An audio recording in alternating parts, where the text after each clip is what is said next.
Welcome to the In Shape Fitness Show. I'm Coach Kim. Thank you so much for joining me. Today we are talking about the lead up to our winter workout season. It has become apparent with the colder temperatures, the warmer jackets, darker mornings, and it's sort of a penchant for staying inside a little bit that the winter is arriving, and that happens every year. It is sad to see the cooler temperatures come. It's also pretty exciting because we're getting ready to celebrate Halloween, and then right after that it's Thanksgiving, and of course the bigger holidays and ending in the new year, and all of the excitement around the start of the year, New Year's resolutions, and jumping into January. All very exciting, but to get there and feel good is what we're talking about today. So hopefully you're able to move around a little bit because the goal of today is to talk a little bit about the sustainability of your health plan, if you will, your overall perspective on moving around, and not so much on food. If you've listened to my podcast before, it is very rare that I talk really at all about nutrition. There are a lot of food experts out there. I am devoted eater of good food and real food, and I purport to keep it simple and just enjoy all of the things that I serve to my family and that I get to explore in New York City. I'm also really lucky because I live in New York City in terms of food. But I don't talk a lot about indulging with food and candy and stuff in the holiday season. I will say that the major issue people have with their weight gain from the end of October, let's say Halloween, through the beginning of the year, has more to do with the added food they take in than it does with the less time they spend moving around. Even though gym visits fall in these months leading up to the holidays, never do you get more of a chance to pop into a gym facility probably and have your pick of cardio machines and a spot around the weight floor. But we all know in this business, in the fitness business, that it doesn't matter if we have a gym for every person in this country, in the United States. That's not going to change our health outcomes until we figure out a way to lay or thread in movement patterns and indulgent controls to everyday life. So it's not really about the amount of workout or the less amount of time you spend working out during the holiday season. It's not really about those winter workouts as much as it is the overindulgence on the eating side. But be that as it may, the one thing that is germane to this type of podcast, this experience of learning taking in some tips about indoor workouts in the colder weather, has a lot to do with the fact that most of our listeners, including our clients in New York City and my team, we're all runners or cyclists or hikers, people that do spend a decent amount of time exercising outside or enjoying recreating outside.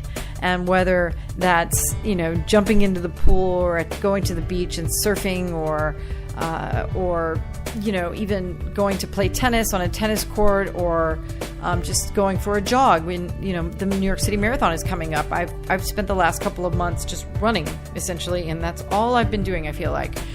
But outdoor exercisers tend to need to still do that exercise outdoors. The thing that we do less of is warm up outdoors when it's cold. So exercising or stimulating by dynamically warming up your body before whatever else it is you're doing, and even if it means you're warming up your body to get into the shower to go to your office, those micro workouts, the sort of super short, maybe 4-5 minute sessions that you can do without any gym equipment, without any gym clothing, those are going to make a huge difference in terms of the way you feel. And maybe you'll indulge a little less as a result. So stand up really tall. Let's do a quick postural systems check. We always do this with these podcasts. I forget. I am in this business and I am going to instruct you on this right now, but I know I have to set an alarm on my telephone for me to take a little bit of time in the middle of my day to breathe real deeply. In through your nose. Inhale deeply through your nostrils. Smell the air around you. Smell the roses. Hopefully they're fresh. And then bellow.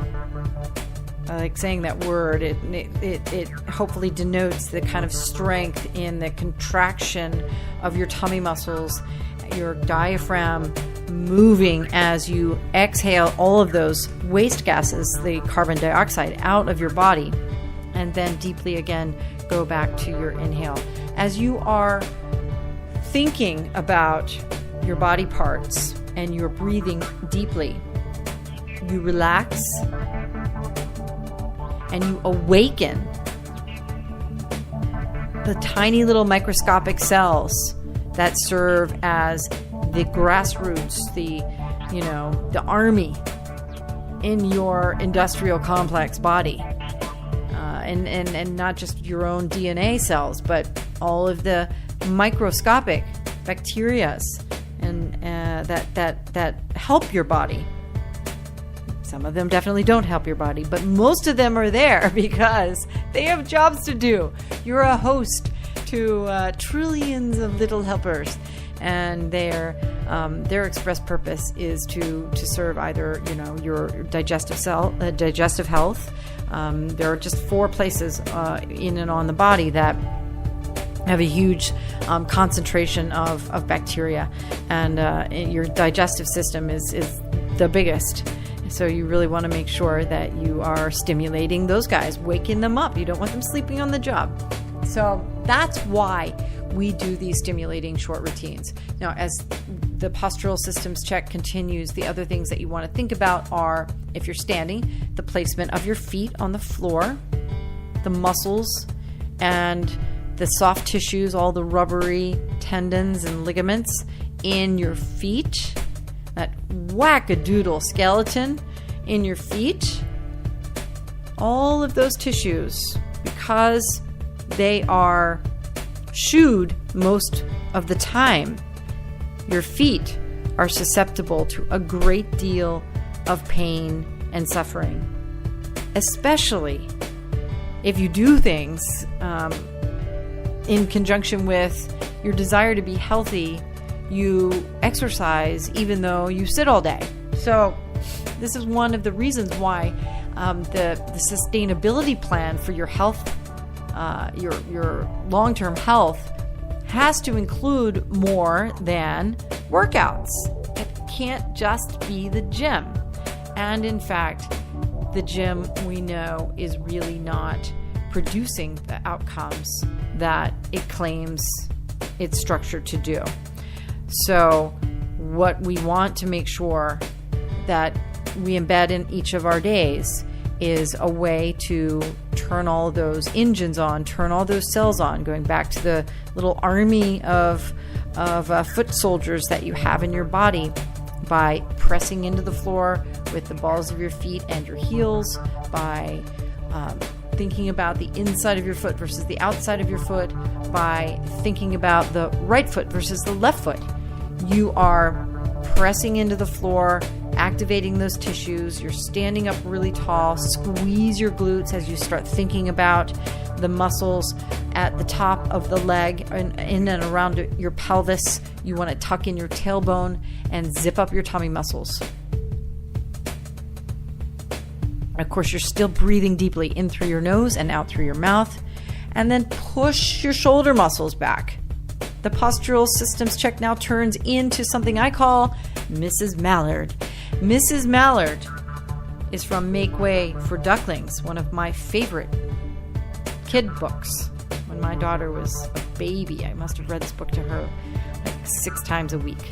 I loved it. I still love it, actually. Anyway, Mrs. Mallard is very proud, and she puffs her chest out. And so the Mallard pose, as you head up and are thinking about your respiration, you're thinking about the plumb line with your shoulders pushed back so that your ears and your shoulders line up. You puff your chest out a little bit, squeeze your shoulder blades a little bit, and then tuck your chin towards your chest to elongate the back of your neck. And that is the Mallard pose. The other thing is just think about your arms for a second. So as your arms are hanging down beside your body, you are your thumbs typically point forward, but that's not anatomically correct. Your thumbs in the standard or most neutral postural position, your thumbs, palms face forward, and your thumbs face out to the sides. Now, in the Mallard position, we push the thumbs back a little bit, accentuating that push back of your shoulders, and that hyperextends a little bit through the front of your arms, but it does help ensure that you are releasing some of the tension from your chest, which is often closed, and also pushing the shoulder blades together a little bit in order to help bring that giant trapezius muscle in your back sort of back into shape, because it is constantly being pulled by that forward movement of your forward position of your shoulders. All right, now let's move a little bit if you can. So one thing that is also really helpful in terms of your ability to, standing up is something that a lot of health coaches, workplace wellness health coaches will tell you to do. Standing up during the workday is a really, really important part of your overall, like preventing the overall sedentary or inertia setting into your body.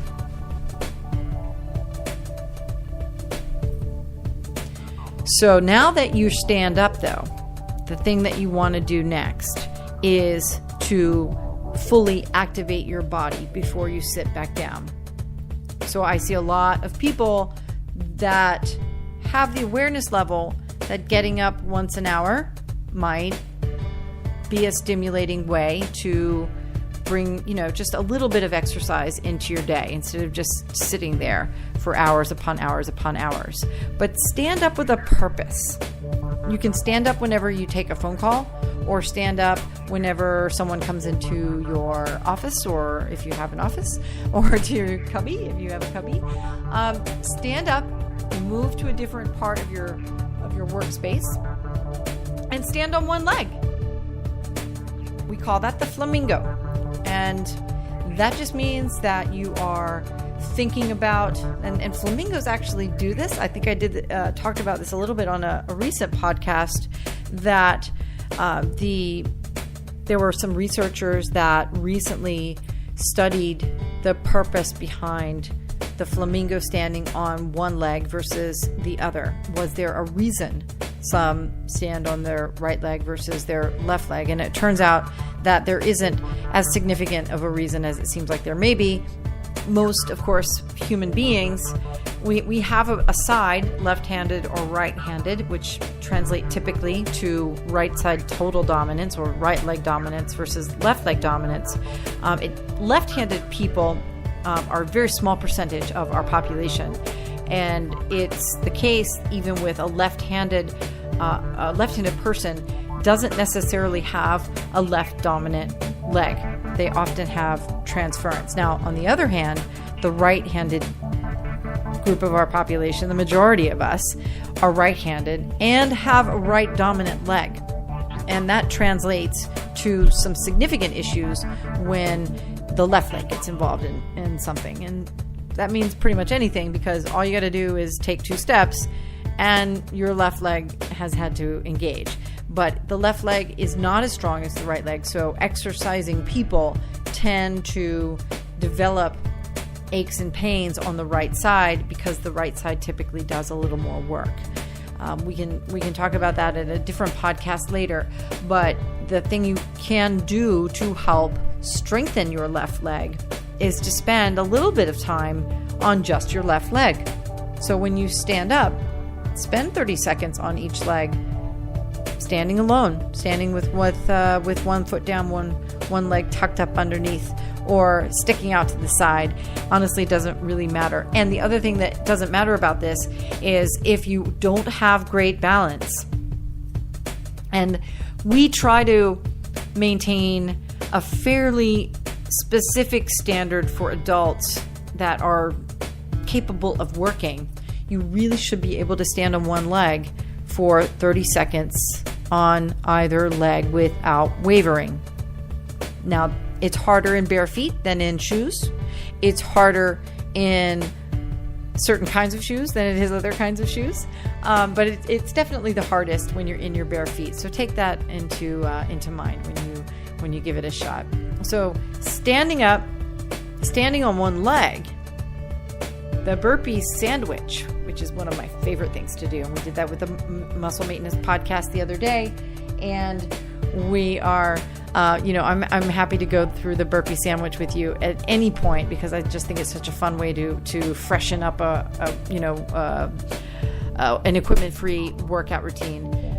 Add in various components of prone-based movement, whether it's push-ups, downward, upward-facing dog, and the mountain climbers are my 3 favorite components to add into the burpee in the middle. And remember, with a burpee, you don't have to jump. The other thing that you can do, and this is the last thing that I want to make a suggestion about before I go, and that is, sorry, I had to take a sip of water. That is using if you have a rolling chair, to use, or actually you can do this with a rolling chair, and you can do it somewhat differently if you don't have a rolling chair, if you have a stable chair, which is it's called a Hungarian split squat. The rolling chair just makes it a little more challenging for you, because you can do more. You can actually add some movement to it in terms of moving the chair forward and back.